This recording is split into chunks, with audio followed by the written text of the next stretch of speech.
Chapter 6. Courage. Courage is the fire of God. It is to meet fear and overcome it. It is to struggle against injustice and resist oppression. It is to act righteously in spite of personal suffering. It is to fulfill the will of God and walk the straight path. Courage inspires us to seek out new places and discover new things. It inspires us to learn and strengthen our minds and bodies. This is God's will. God commands us to learn and strengthen ourselves, for only by doing so shall humanity survive. Woe to those who refuse to learn and strengthen themselves. Woe to those who wallow in sloth and fear and accept the weakening of their minds and bodies. They sin against themselves. Their time is limited. Courage rids the mind of docility and enables the mind to overcome fear. It calms the mind and allows the body to act at the opportune moment. It breeds confidence and inspires courage in others. By acting courageously, we become wolves instead of cows, ever ready to maul the hand of the butcher. The fearful refuse to act, and because they refuse to act, they lose the ability to act. They lose the ability to uphold right and resist wrong. They become docile. Fear weakens the mind and the body. Pity those who allow their wrists to be shackled. Courage has ever bested fear, for courage comes from the soul, while fear comes from the body. Courage is remembered, not taught. Every mouth can refuse to lie. Every mind can control fear. Take heart and have confidence in yourself. Draw on the courage that lies within you. All God wants of any of us is that we do the best we can with what He has given to us. He has made all of us capable of walking the straight path. Courage is the harbinger of God's justice.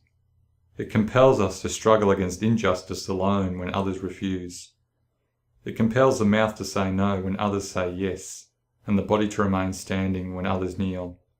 It compels the mind to receive the world's pain and return it with love. Blessed is he who preserves the truth against a shower of lies.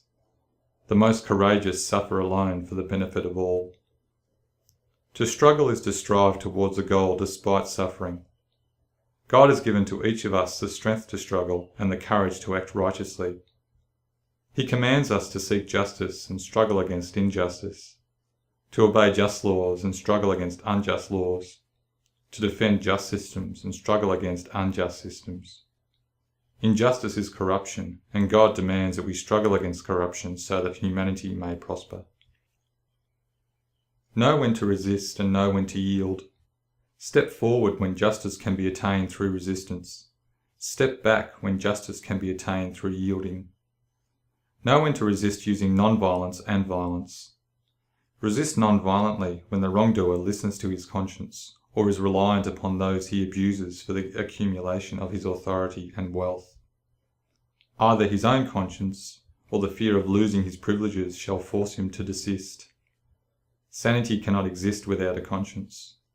A leech cannot feed without a body.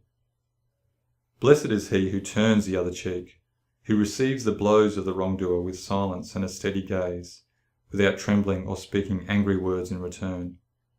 Such courage gains the respect of the wrongdoer and forces him to listen to his conscience, understand the wrong he has committed, and step back onto the straight path. Blessed is he who writes, speaks, or marches to make others aware of injustice, and who harnesses the strength of others to overcome injustice. Blessed is he who refuses to labour for the wrongdoer, use the wrongdoer's services, or consume the wrongdoer's products, who forces the wrongdoer to realise that he did not create, but rather stole his wealth. The wealth of the slave owner is not his own, for he did not earn it with his own hands.